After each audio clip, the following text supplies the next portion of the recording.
Allô les cocos! Cette semaine, capsule numéro 7, je vais faire une petite capsule sur les carottes et les radis. Donc, il fait beau. Les prochaines semaines, là, les 2 prochaines semaines, il n'annonce pas de gel la nuit. C'est un bon moment là, pour semer les carottes. Parce que je ne sais pas si tu te rappelles, là, on avait parlé au début, là, quand on avait parlé des familles, là, on avait parlé des ombellifères, la famille des carottes. Puis je t'avais dit que ça pouvait prendre de 10 à 20 jours là, avant que la semence ne sorte de terre. Donc les carottes, c'est assez long à sortir. Et à moins d'avoir une carotte qui est vraiment hâtive, on va parler d'un 70 à 120 jours là, avant la maturité de la carotte. Donc on essaie de les semer assez tôt au jardin. Je vais te montrer dans le fond, moi sur ma bande, je ne sais pas si tu vas bien voir là.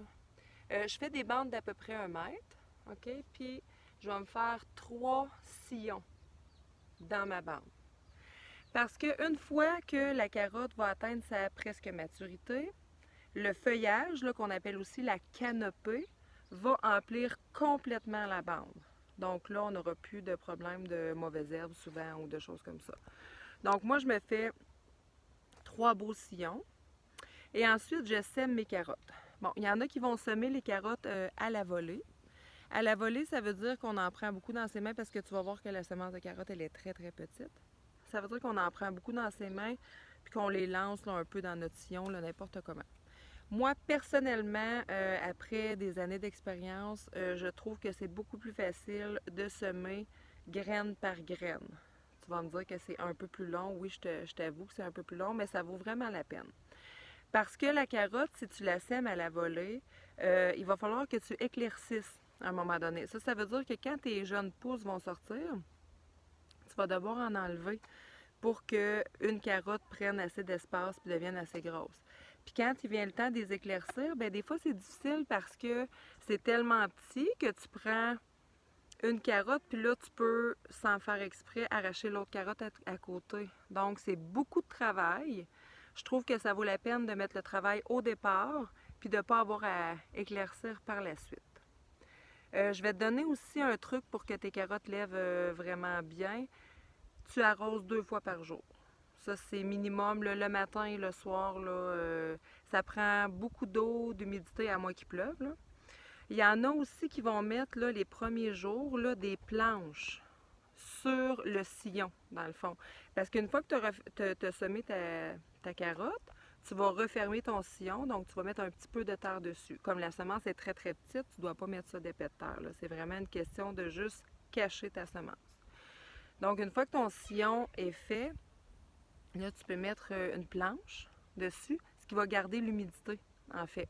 Mais il faut que tu vérifies souvent là, pour pas que tes petites pousses de carottes sortent en dessous de la planche parce que s'ils n'ont pas de soleil, elles vont mourir.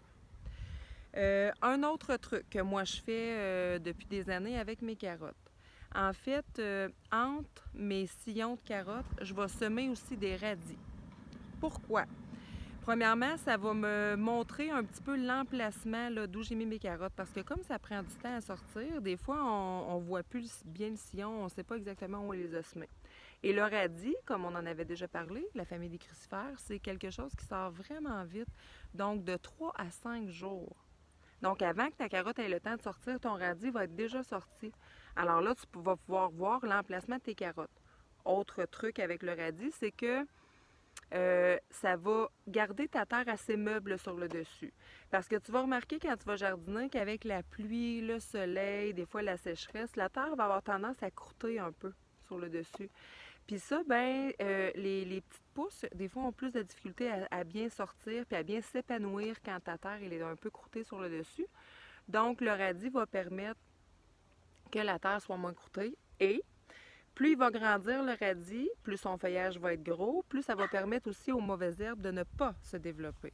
Donc, tu vas avoir moins de mauvaises herbes, donc moins de sarclage à faire. Quand je dis sarclage, c'est enlever les mauvaises herbes. Donc, ça va être tous des avantages là, de semer le radis. De plus, le radis, là, habituellement, puis là, je te conseille de prendre des petits radis. Okay? Comme ici, moi, j'ai des radis petit déjeuner français qu'on appelle. Donc, c'est des radis qui ne prennent pas trop de place. Le feuillage va devenir gros, mais pas trop. Parce que tu sais qu'il y a des radis géants aussi. Mais là, je te le conseille pas avec les carottes parce que là, ils vont prendre beaucoup de temps à pousser. Le feuillage va venir extrêmement gros, puis à un moment donné, ça va cacher ton feuillage de carottes, ce qui est vraiment pas souhaitable. Donc, moi, je prends des radis de petit format.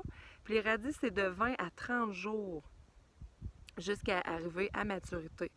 Donc, après un mois, tu peux déjà manger tes radis. Puis en les cueillant, là, ça laisse tout l'espace à tes carottes là, pour prendre tout le soleil pour faire la photosynthèse. Si jamais, même en semant là, graine par graine, tu vois qu'il y en a qui sont un petit peu trop près une de l'autre, ce que tu peux faire, c'est que tu attends quand même là, que la carotte ait une racine, là, pour dire une carotte, puis là, tu peux manger des bébés carottes. Donc, tu éclaircis, mais tout en mangeant le bébé carotte. Ensuite, pour cueillir ta carotte là, à la bonne maturité, je dirais, là, tu vas regarder là, le col, un diamètre de 5 cm maximum, là, c'est parce que ta carotte, elle est prête. Aussi, conseil très, très important, la racine de ta carotte va avoir à peu près la même longueur que ta carotte. Donc, si ta carotte a 20 à 30 cm, on dirait plus 20 cm, dis-toi que ta racine va aussi avoir 20 cm. Donc, ça te prend un sol qui est très meuble, OK? Que tu as bien fourché avant. Parce que si tu as juste un 15 cm que tu as fourché, puis qu'en dessous c'est compact, compact, la racine ne réussira pas à descendre beaucoup. Puis tu vas voir, quand tu vas cueillir tes carottes, tu vas avoir des carottes très courtes, même des fois très tordues. Donc, si tu veux là, des belles grosses carottes et grandes, il faut vraiment que tu ailles en profondeur quand tu vas fourcher ton sol. Donc, aujourd'hui, c'était la capsule carotte et radis. Comme il n'annonce pas de gel dans les prochaines semaines, tu peux commencer à mettre plusieurs choses au jardin. Personnellement, moi, je vais même mettre des plants de tomates que j'ai déjà acclimatés dehors. Donc, mes plants de tomates qui étaient à l'intérieur, je les ai sortis là, les derniers jours dehors là, à différents degrés, là, aux différentes heures. Pas toujours plein soleil pour leur laisser le temps de s'acclimater. Et puis là, étant donné que ça fait une semaine que je les sors, je vais être prêt à les mettre en terre. Si toi, tu le fais à la maison, assure-toi d'avoir une bâche que si jamais dans une semaine, finalement, il y a un gel la nuit, que tu puisses mettre par-dessus tes plants de tomates pour qu'ils survivent. Donc, peut-être la semaine prochaine, il va y avoir une petite capsule sur comment planter les tomates et les poivrons.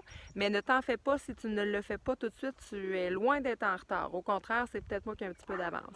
Je te souhaite une super belle semaine. Il annonce beaucoup de chaleur, alors joue dehors, aie du plaisir. Je pense à toi. Bye!